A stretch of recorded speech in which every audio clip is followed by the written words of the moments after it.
우리는 모두 부처님께 귀했습니다. 맞습니까? 귀가 무슨 뜻이다 했죠? 항복했다는 뜻이 항복. 제 부처님 앞에서 저는 보잘것없는 존재입니다를 스스로 인정하고 그 맞서는 것을 하지 않겠다, 맞서는 짓을 하지 않겠고 당신 앞에서 나를 내세우지 않을 것이며 내 주장을 하지 않겠습니다 하는 그 표현입니다. 그이가. 그래서 한편으로 우리는 한마디로 무릎을 꿇었어요. 그래서 우리는 부처님의 제자가 되었고 부처님의 권속이 되었고 부처님의 백성이 되었고 또 부처님의 자식이 되었습니다. 만약에 우리가 목숨이 다하고 죽어서 정말 전설대로 염라대왕이 있어서 그 염라대왕 전설이 웃기죠. 염라대왕이 뭔지 압니까? 이 인류 중에 제일 먼저 죽은 사람이에요. 아니 제일 먼저 죽었으니까 뭐 자기가 가서 이제 자기 나라 만들어 보는 거지. 뭐 참 이 세상은 줄인가 봐, 줄. 확실히.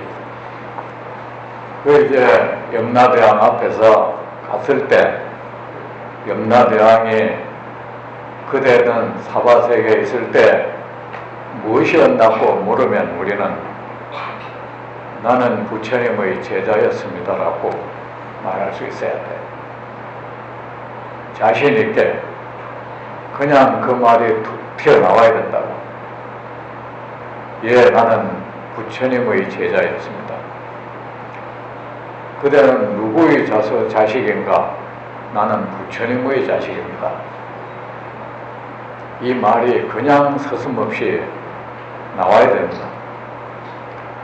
그대가 사바세계에 있을 때 제일 기뻤던 일은 언제인가 하면 예, 저는 부처님께 공양하고 예배하고 부처님의 가르침을 들을 때였습니다. 그보다 더 기쁜 일은 저에게 없었습니다라고. 여러분 그런 말을 할 수 있겠습니까? 뭐 벌벌 떨면서. 근데 벌벌 떨고 이럴 때 습서이 나오거든요.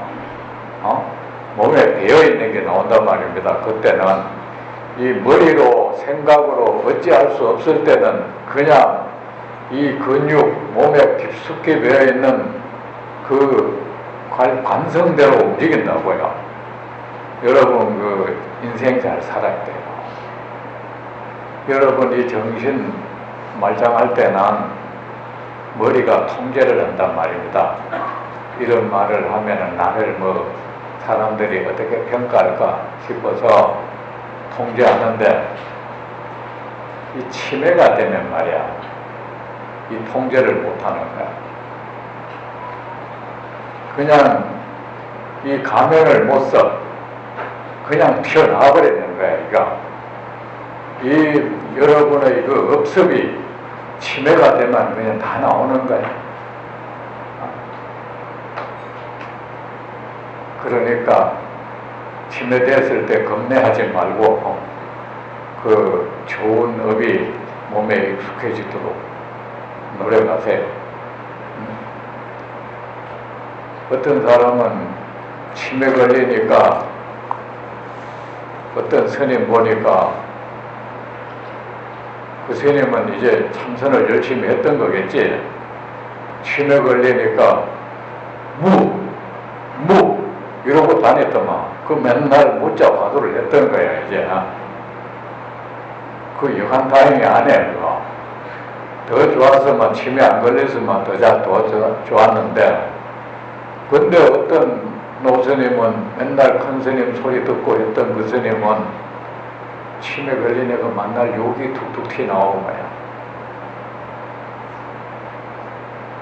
그 몸에 배었던 것이 그거였던 거예요.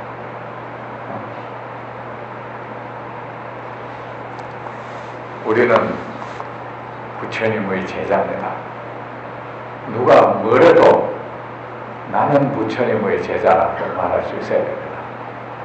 누가 뭐래도 나는 부처님의 권속이다. 나는 부처님의 백성이고 부처님의 자식이다. 여러분이 뼛속 깊이 여러분이 그 말을 할 때 처세가 아니고 처신이 아니고 여러분의 모든 세포가 그렇게 분명해서 발끝부터 머리끝까지 모든 세포가 모든 의식 하나하나가 여러분의 말에 공명한다면 여러분이 그렇게 공명할 수 있겠습니까? 공명한다면 여러분은 이제 더 이상 세상살이에 두려워할 것도 없습니다. 이 세상 어떤 것도 여러분을 침범하지 못할 것이고 해치지 못할 것입니다. 더 이상 여러분은 공덕을 이루지 못할까? 깨달음을 얻지 못할까? 삼매를 얻지 못할까? 두려워할 것 없습니다. 죽은 뒤에 내 생이 어찌 될게 어찌 잘못될까? 그런 걱정도 할 필요 없습니다. 원하는 좋은 것은 어느새 자기도 모르는 사이에 다 이루어질 것입니다.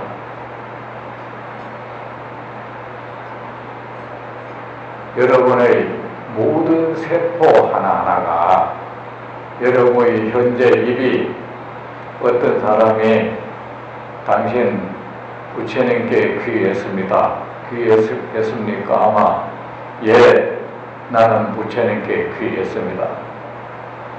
그래서 나는 부처님의 제자입니다. 라고 말할 때 여러분의 의식이 통째로 모든 의식이 통째로 거기에 분명하고 온몸이 그 말이 여러분 온몸의 울림이 되어버린다면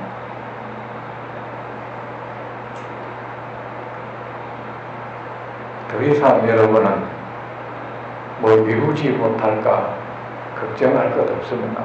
이미 이루어져 있는 것이니까.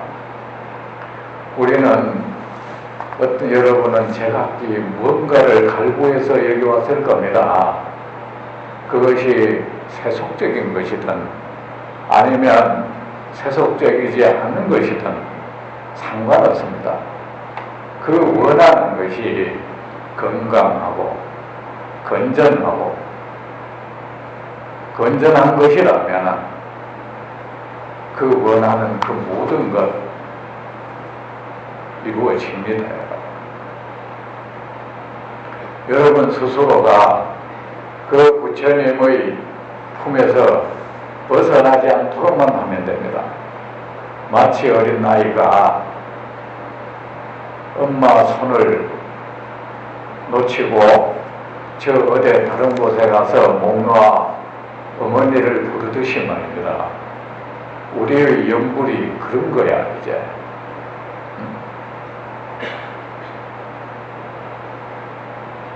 그런 행동만 어리석은 짓만 하지 않으면 됩니다. 그러면 무엇이 부처님과 함께 있는 겁니까? 여러분은 늘 부처님의 제자로서 부처님의 권속으로서 부처님의 백성이 되고 자식이 되어서 부처님과 함께 있으면 되는 겁니다. 무엇이 부처님과 함께 있는 거냐 하면 부처님 그 가르침 안에 머무는 것입니다. 부처님의 가르침에 대해서 추호의 의심도 하지 않고 다 받아들이는 겁니다. 아닙니다. 받아들인다기보다 여러분 자신을 거기에 맡기는 거죠. 우리는 불교를 알 수가 없어요. 여러분이 아무리 책을 많이 보고 부처님을 이해한다 하지만 여러분이 이해하는 그 부처는 부처님이 아니에요. 여러분의 그 두뇌가 작용해서 만들어낸 개념에 불과해요. 우리가 알고 있는 여러분은 깨달음에 대해서, 부처에 대해서, 삼매에 대해서 열반, 해탈, 수행, 진리에 대해서 여러분은 나름대로 어떤 확립된 개념을 가지고 있을 겁니다. 그거 버리세요. 정말 씨앗된 거예요.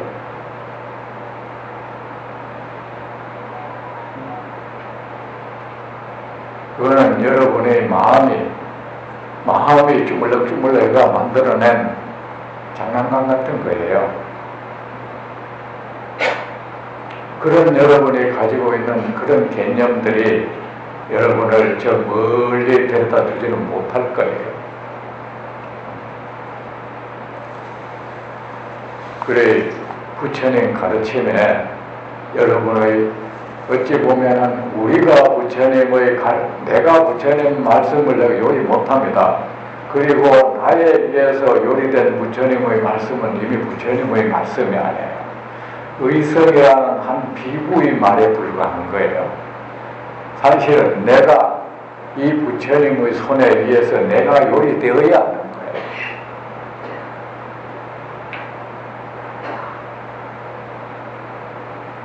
내가 요리되어져야 된다고.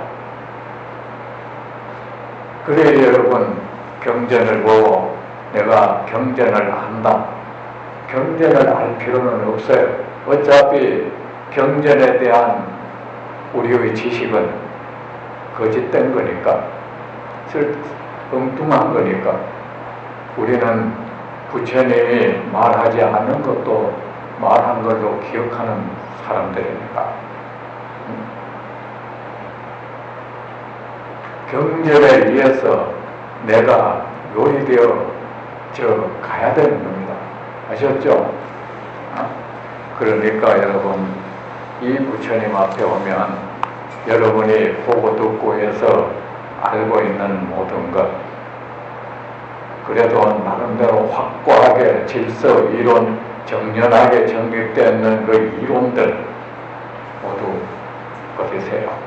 여러분의 그 존재의 방을 빈 방이 되게 하세요. 그것들이 여러분을 얼마나 시끄럽게 합니까? 그죠? 그 지식이, 그 개념이 여러분을 얼마나 소란스럽게 하고 여러분 목청을 높이게 합니까? 선정, 삼매에 대한 여러분의 그 지식이 여러분을 삼매에 들지 못하게 만들어봐요.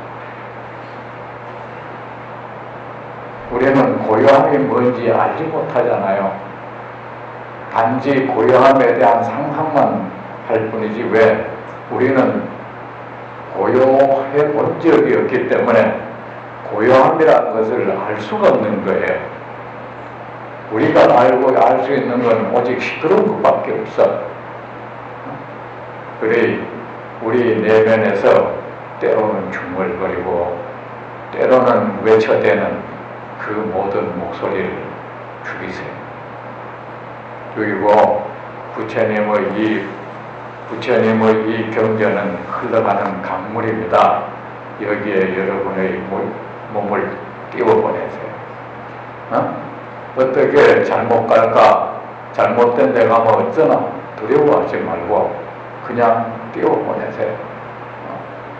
이것이 바로 여러분이 부처님을 믿는다는 것은 나를 맡기는 거죠.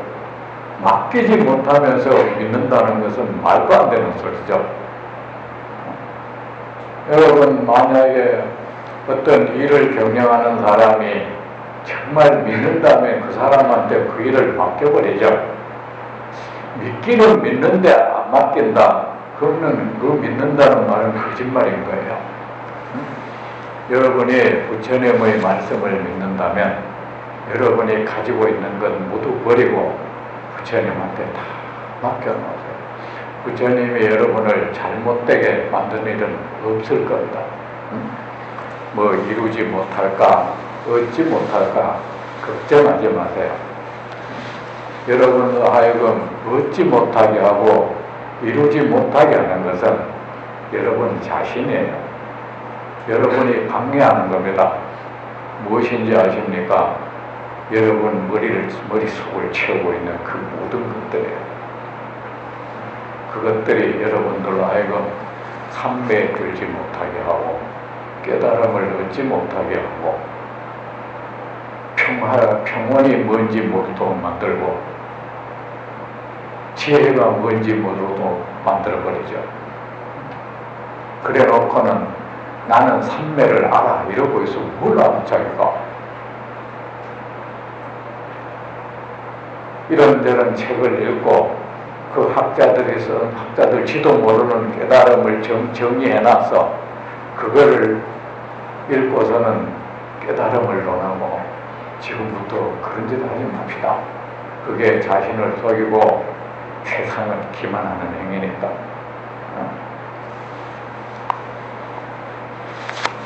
부처님께 다 맡기세요. 다 맡기세요. 수고리가 부처님께. 그리고 여러분, 이 법회는 어떤 명분으로든 여러분이 돈을 내야 하는 건 없습니다. 아셨죠? 돈을 어떤 명분으로든 이런 교재를 만든다는 명분이든 어떤 명분으로든 돈을 거두는 일은 없습니다. 아셨죠? 그리고 그런 행위를 하지도 말고 누가 그런 행위를 하면 저는 그런 말을 합니다. 예를 들어서 뭐 좋은 뜻을 가지고 하려 하면 네가 돈이 있으면 그냥 네가 해 그럽니다. 그래서 사람들한테 그러지 말고 그 학교 가면은 그 학부형 중에 그 치마바람 일으킨 사람들이 있죠. 여러분 우리 선생님 이래 수고하시는데 요 시계 여기 있어. 우리가 얼마 해가지고 선생님 좀 드립시다. 이런 사람이 학교 풍토 다 흐리잖아. 그러면 그 다른 학부형들은 차마 안 한단 말을 하기 어렵단 말이지. 그죠? 그런데 여기는 그런 일도 없습니다. 그리고 뭐 저한테도 어떤 분들 뭐 이래 돈 같은 거 저한테 주실 필요도 없어요. 저는 여기 왔다 갔다 하는데 제 돈이 하나도 안 들어요. 왜냐하면 여기 오고 가는데 다 어떤 분이 차표를 끊어줬고 여기 잠도 그냥 우리 이길적 그 사람이 그냥 자게 해줬고 여기서 끼니 식사 이것도 누군가가 사주더라고. 그래 저 사실 한 푼도 안 들어요. 그래 단지 그러니까 편한 마음으로 하고 여러분들이 내게 할 것은 어제 말했잖아요. 내게 보시하라 했잖아. 여러분이 가지고 있는 그런 고통, 슬픔, 두려움, 욕망, 집착, 여러분 그 존재의 땅을 삭막하게 만드는 것, 아주 언 땅이 되도록 만들어버리는 것, 그래서 풀한풀이 못 나게 하고 벌나비가 날아들지 못하도록 만드는 것, 그런 것들 다 내게 보시하세요. 아셨죠? 아낌없이 보시하세요. 그리고 이제 전에 지난주에도 얘기했는데 요번에 제가 여러분이 할 것은 그냥 돈 쓰고 커피 한 잔 덜 마시고 저기 보시함에 넣어가지고 그거 특히 이재민 그 난민들 있잖아요. 그분들을 우리 그냥 돕시다. 돕고 터키가 어떤 나라입니까? 우리나라 6.25 때 우리나라를 자기들이 목숨을 담보로 해서 구해줬던 나라야. 우리가 지금 돈으로 돕는 거 이거 사실은 그들이 목숨을 담보로 해서 도운 것에 비하면 이거 아무것도 아니에요. 그들은 생명을 걸고 그리고 이 땅에 와서 그들의 국민들이 많이 죽었다고요. 근데 우리는 지금 한다는 게 돈 좀 이렇게 갖다 주는 건데 그 정도도 못하면 우리가 너무하잖아요. 그죠? 우리가 흔히 불교에서 그런 말을 하죠. 보시는 하면 흔적 없이 알아. 그런데 그 과보를 바라지 말라. 그런데 그거는 보시하는 사람의 입장이고 보시를 받는 사람의 말이지 너 나한테 해준 거 이거 해줬다는 생각하지 마. 이런 못 써. 맞죠? 그죠? 보시를 누구에게 도움을 받으면 그 도움은 평생 잊지 않는 사람이 될 줄 알아야 돼요. 그런 사람이 복 받아. 사람이 변망덕한 사람이 되면 안 돼요. 설사 살다 보면 그 사람과 사이가 나빠질 수도 있어요. 저는 그래요. 사이가 나빠진다 해도 그 사람이 나를 위해서 도와준 것은 잊으면 안 되는 거야. 저는 그러더라고.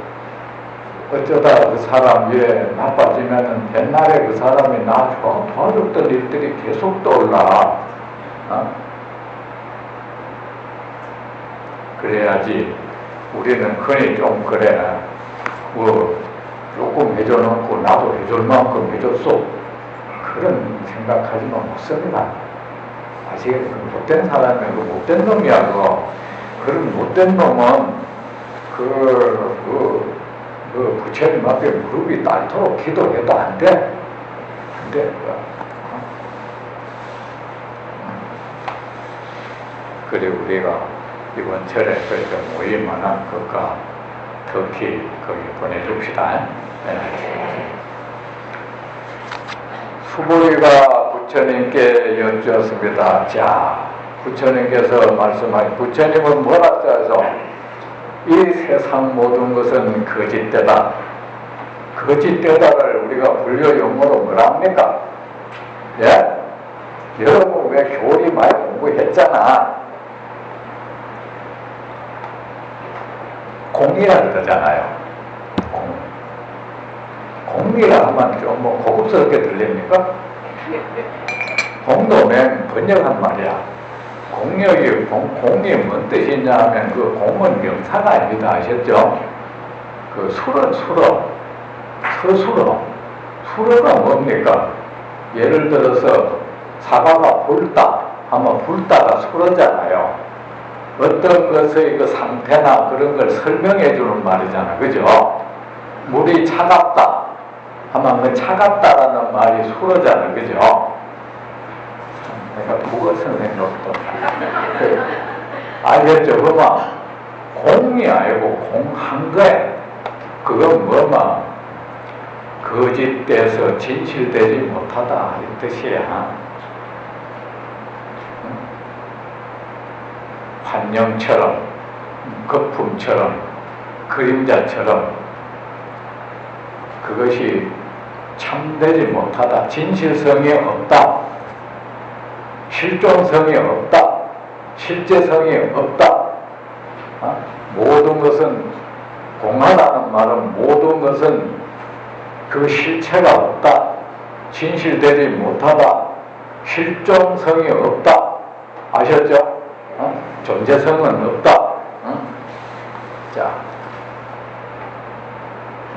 이 세상 모든 것은 거짓되다. 그 거짓되기 때문에 그것은 무상하다. 무상은 변해가는 거잖아. 거짓된 거니까 변하죠. 그죠?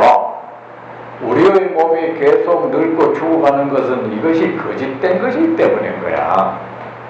사람도 거짓말은 변해가잖아요. 이 남녀 사이에도 나 당신을 사랑합니다. 그 말이 그냥 진실된 거라면 평생 그냥 가는데 그 거짓된 거는 그 말이 씩 바뀌어. 그러면서 우기죠. 사랑하지 않는 건 아니야 하면서 이미 변해져 있어. 어? 그래 이 세상 모든 것은 뭐 공하다는 말 할 필요 없어. 그냥 세상 모든 것은 거짓되다. 거짓되기 때문에 그것은 변해간다. 여기에서 벗어나는 것은 아무것도 없다. 부처님이 분명히 모든 것이라 했어요. 여기서 제외되는 것은 없다고 했습니다. 그러면 나 열애의 몸도 마찬가지다. 세상 이 몸을, 이 중생의 모든 몸은 꾸며진 것이다. 이런저런 거짓된 요소들이 모여서 꾸며진 것이다. 부처님이 이렇게 말씀하셨습니다. 보라, 꾸며진 형상들을, 그 상처 덩이를, 조합된 덩어리를, 그 속에 늙음이 있고 죽음이 있다. 우리의 피와 살로 발라져 있죠. 우리 몸은 어떻습니까? 뼈와 뼈로 이렇게 이어져 있고 거기에 피와 살로 발라져 있죠. 그죠? 꼭 미술 작품처럼 말입니다. 발라져 있고 이 속에 무엇이 있습니까? 늙음이 있고 병들이 있고 죽음이 있죠. 그리고 온갖 집착하는 마음이 있고 욕망이 있고 위선이 있고 교만이 있죠. 그것들이 제각기 네로라를 외치고 있죠. 그 네로라 하면서 외치는 그것들을 우리는 뭐라고 합니까? 자아라고 합니다. 우리의 자아들은 그렇게 허황되고 거짓스럽죠. 그러면 부처님 중생의 몸만 그러하냐? 이 세상 모든 것이 그런 것처럼 모든 그 사람이 가진 모든 것도 그러하고 모든 중생만 그러하냐? 나 열애도 그러하다. 그런데 사람들은 내 몸, 내 재산을 외친다. 내 자식을 외친다. 내 자식, 내 재산이여 하며 집착하는 이들이요. 그들의 자신도 거짓되고 무상한데 하물며 그 자식이고 그 재산이겠는가?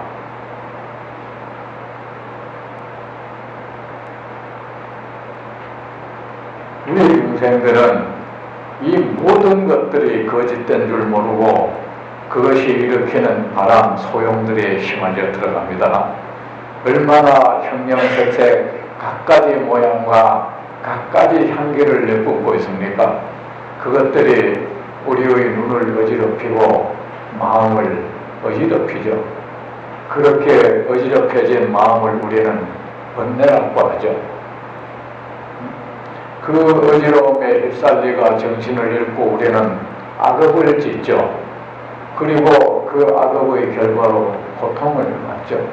이 악순환 계속 되풀이되는 거죠. 그런데 우리가 그것 중생의 사람에 대해서도 똑같은 거야. 여러분, 제가 그랬죠. 특별히 선법문이니 생활법문이니 하는 건 없다고. 모든 법문이 사람 마음의 평화를 이룩하게 하기 위해서 하는 것이고 선정을 얻도록 하기 위한 것이고 이 삶을 지혜롭고 복된 삶을 위한 것이거든요. 만약 그 법문을 듣고 그것을 실제 삶에 적용하지 못한다면 그 법문은 잘못 들은 거예요. 태권도 가서 제가 그런 말 잘했습니다. 기관장 100장 깨면 뭐해? 대회 나만 지는데. 실제 태권도 선수들은 뭐 기관장 깨고 그런 거 안 해요. 그거 쓸데없는 거거든. 또 제가 그래요. 수자들이 너무 앉는데 집착하니까 기마자세가 오래 잘한다고 태권도 잘하는 건 못 봤어. 그런 말 잘해요. 기마자세 알죠? 기마자세 오래 잘 있는다고 그 사람이 태권도 잘하는 사람 내가 못 봤다. 그래야 하는 거 그 집착하지 마라 그래요. 근데 자 여러분 우리는 법문은 그랬죠. 이 여러분이 경전 법문을 듣고 건강경에 대한 지식이 생겨나고 건강경에 대한 견해가 생겨나 버렸다면 여러분은 경전 잘못 봐버린 거야. 엉뚱한 짓을 한 거예요. 어떻습니까? 이 경전의 강물에 몸을 담그고 나니 나를 지배하던 그 모든 집착들이 사라졌어. 번뇌가 사라지고 고통이 사라졌다. 이렇게 돼야 그 사람이 이제 제대로 경전 공부를 한 거예요. 내가 건강경을 들었는데 그게 거의 한마디로 이런 거더라. 그래서 목적이 있다는 건데 여러분 그런 공부 하지 마세요. 그 학자들 보면 늘 그런 식으로 해. 맨날 선을 정의하고 깨달음을 정의해. 뭐 그래서 어쨌다는 건데. 자, 그래 이제 부처님의 말씀, 자, 이 세상 모든 것은 거짓되다. 여러분 사람을 이래 대하면 어떻습니까? 첫째, 여러분 그 사람의 생김새, 입고 있는 옷, 여기에 마음이 또 팔리죠. 그가 가지고 있는 핸드백, 상표, 여기에 또 마음이 팔려. 그가 신고 있는 신발, 그가 바르고 있는 화장품, 또 그가 가지고 있는 사회적 지위, 그가 가지고 있는 재물, 그가 살고 있는 집, 이 몇 평짜리인지, 어느 동네에 있는지,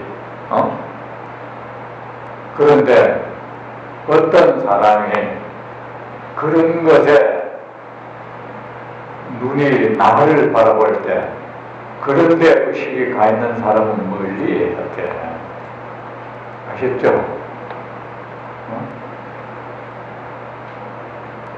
제가 늘 사람들한테 말하죠. 출세한 뒤에 다가오는 사람 조심해라. 부자 된 뒤에 내게 다가오는 사람 조심해라.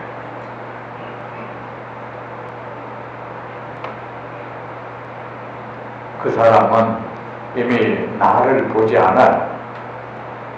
나를 감싸고 있는 그런 것들을 그 액세서리에 눈이 가 있는 거야. 그 액세서리가 내 몸에서 떨어져 나가는 날 그 사람도 떨어져 나가. 명심 마세요. 이런 경을 읽으면 그런 눈이 생겨야 된단 말이죠. 나는 어떻게 살고 있나?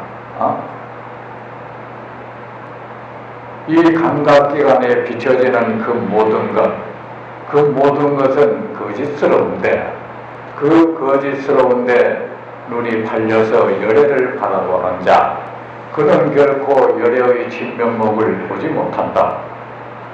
열애의 몸에 이미 눈이 팔렸다면 세상 모든 걸 바라볼 때도 이미 그가 가지고 있는 모양, 색깔, 냄새 이런 데 마음이 팔릴 사람이고, 그런 사람은 결코 깨달음을 얻지 못한다. 그는 집착을 버리지 못할 것이고 갖가지 애착을 버리지 못할 것이다. 그는 결국 끝내 지혜를 얻지 못할 것이다. 그리고 제가 그랬잖아요. 이 말이 내게 들려주는 말이 있다고. 숲에 가면은 그 숲이 나무들이 내게 들려주는 얘기가 있듯이 이 경전에 여러분 이 글줄 사이에 들어가서 이 말들이 내게 해주는 말이 있다고요. 제 말이 무슨 뜻인지 알겠습니까? 자, 그런 사람들은 끝내 사람을 제대로 못 봅니다. 그런 사람들은 아셨죠? 늘 사람의 이런 눈에 보이고 이런 데 관심 있는 사람들, 그런 사람들을 가까이 하면 아픔 당합니다. 그리고 사람은요, 남을 탓하지 마세요. 그 사람한테 그런 좋지 못한 그런 사람은 처세 술이 발달돼 있어. 세상에는 처세의 돈은 모르고 처세 술만 익힌 사람이 참 많아. 처세의 돈은 몰라. 근데 그런 사람하고 이제 가까이 있다가 아픔을 당하면 그 사람을 나무라죠. 아니죠. 사실은 그 사람은 그런 모습을 계속 보여줬어요. 보여줬는데 계속 그게 달라붙어 있었다고. 부처님의 말씀대로 아마 잡아서는 안 될 가시덤불을 잡았던 거야. 그 가시덤불을 잡았으니까 어떻게 하겠어요? 손에 상처가 날 수밖에 없죠. 그러면 아니다 싶으면 빨리 놔야지. 안 놔, 이것도. 뭔 애착이 그래 생겼는지. 안 놔.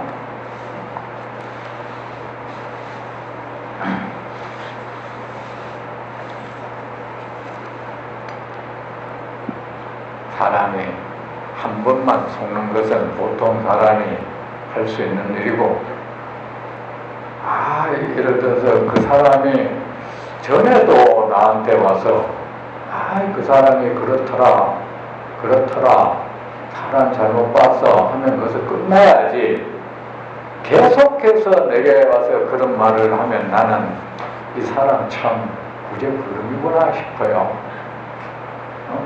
한 번 속는 거는 있을 수 있어도 두 번, 세 번 속는 건 이제 나의 이석임인 거예요. 그때부터는.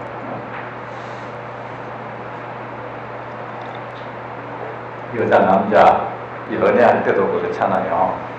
그 사람이 잘못된 모습 계속 이미 처녀 총각 때 보여줬다고. 보여줬는데 뭐 끈적끈적하게 해가지고 붙어있다가 나중에는 평생을 눈물 속에 살지. 평생을 아픔 속에 살죠. 나는 세상 사람들이 계산적인 건 나무라지 않습니다. 단지 계산하려거든 좀 똑바로 해라는 겁니다. 계산적인 것까지는 괜찮아. 계산 똑바로 하고 살아시오. 수고리여, 자, 나 열애의 이 화려한 이 몸, 이 훌륭한 몸에도 집착하지 않는다면 그 사람은 세상 모든 것에서 집착하지 않을 것이다. 그 사람은 결국 모든 집착으로 벗어날 것이고 그 사람은 모든 두려움, 모든 슬픔에서 벗어날 것이다. 그는 진실로 나를 보는 사람이다. 됐죠? 됐죠? 자, 수보리가 부처님께 여쭈었습니다. 세존이시여, 이 같은 말씀을 듣고 참된 가르침이라는 믿음을 일으키는 중생이 과연 있겠습니까? 여러분은 어떻습니까? 진실된 가르침입니다. 세존이시여. 여러분은 그 생각 듭니까? 그 소리가 저 발끝에서부터 올라옵니까? 아, 왜 나만 쳐다보나?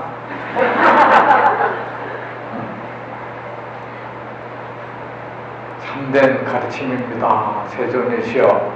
이제야 알겠습니다.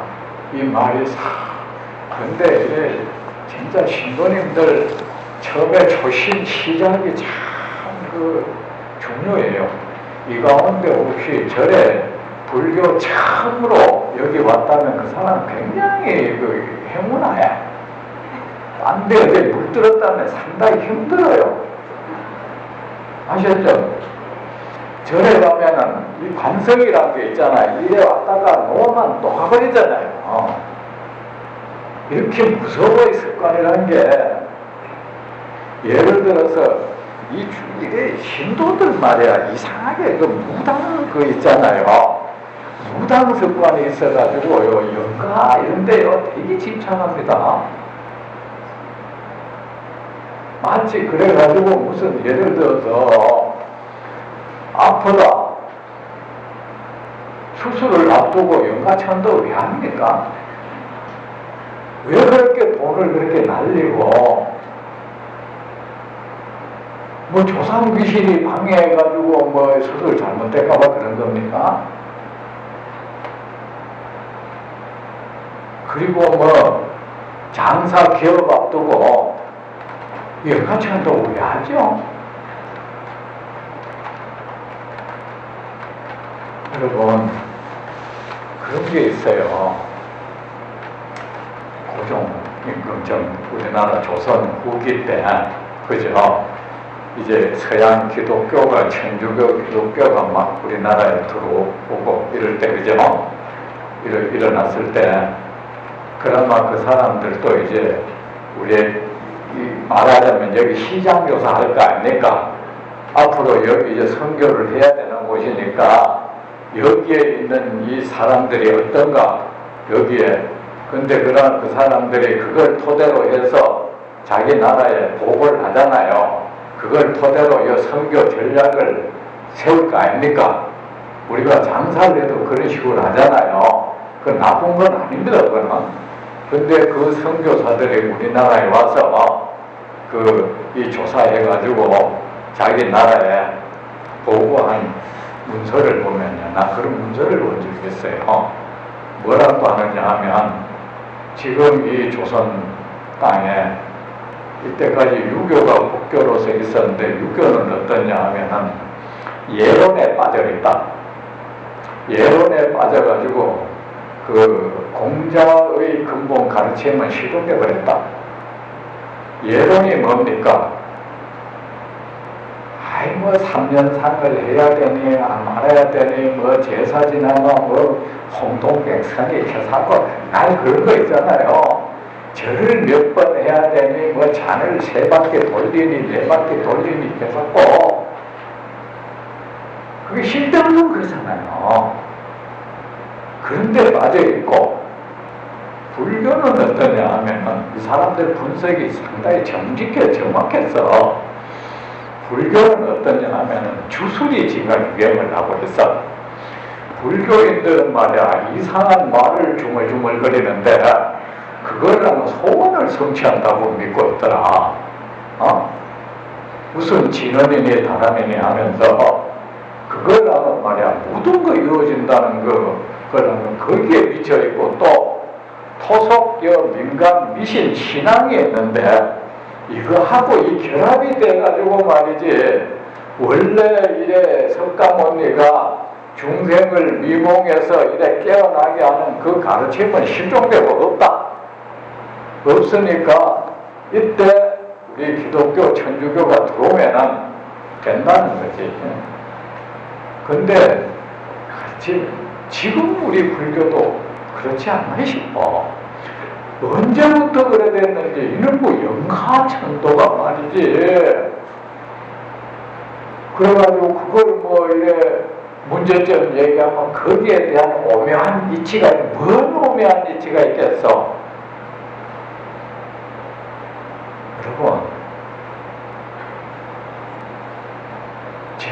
그러지 맙시다.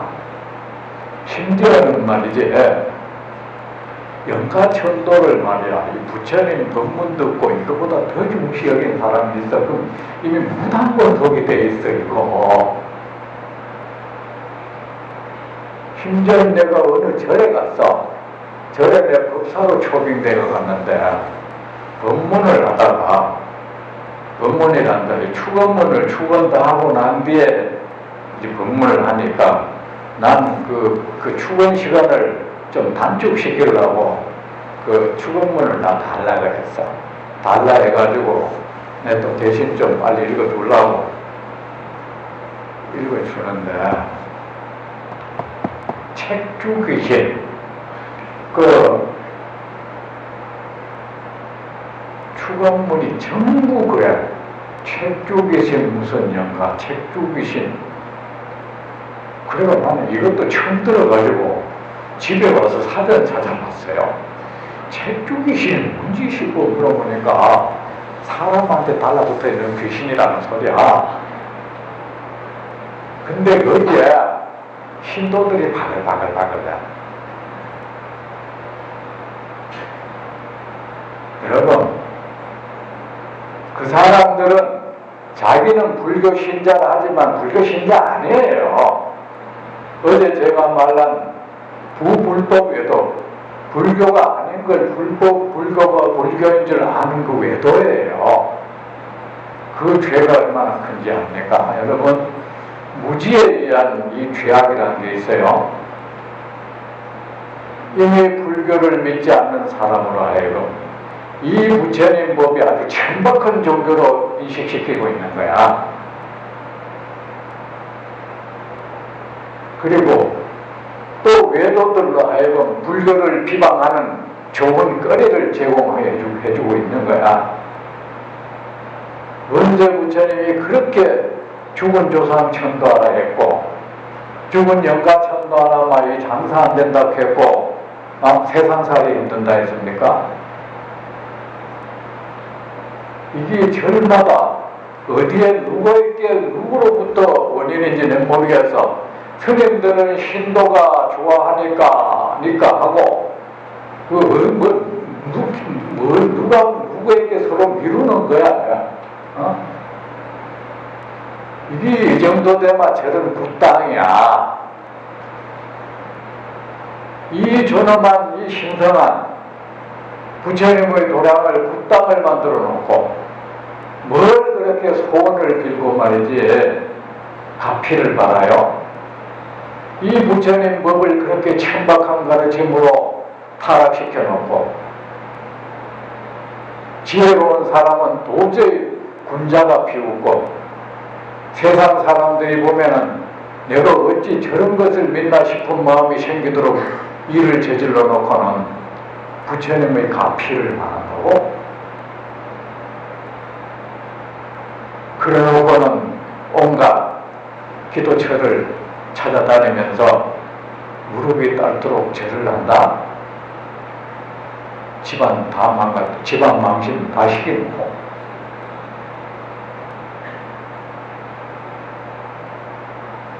여러분, 우리 제발 살아가면서 수행을 하든 세속적인 법을 구하든 뭘 구하든 부처님은 뭐라고 하셨을까? 이 궁금증 하나 안 일어납니까? 부처님은 정확히 아는 분이실 테고, 그러면 일단 부처님 말씀을 들어봐야 되는 거다. 이 생각이 왜 하나 안 일어나지? 난 정말 답답해.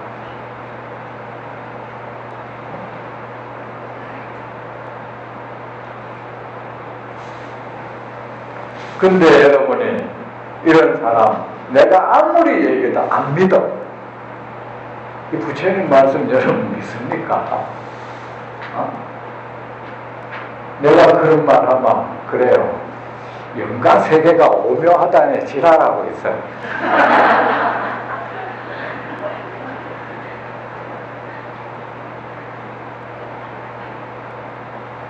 그렇게 오묘하고 여러분의 조사원의 삶에 그렇게 지대한 영향을 미친다면 부처님이나 이 조사 스님들이 부처님과 그의 법을 이어온 그 전부 성인 현자들이 왜 영가천도에 대해서 이런 방문하지 않았을까?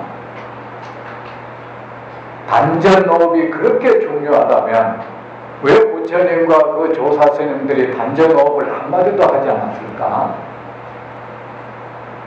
극하에 어떤 사람이 나한테 그래, 그것은 비밀스럽게 전해왔대. 지랄을 하는 시간. 그렇게 비밀스럽게 전해온 걸 니는 어찌하노?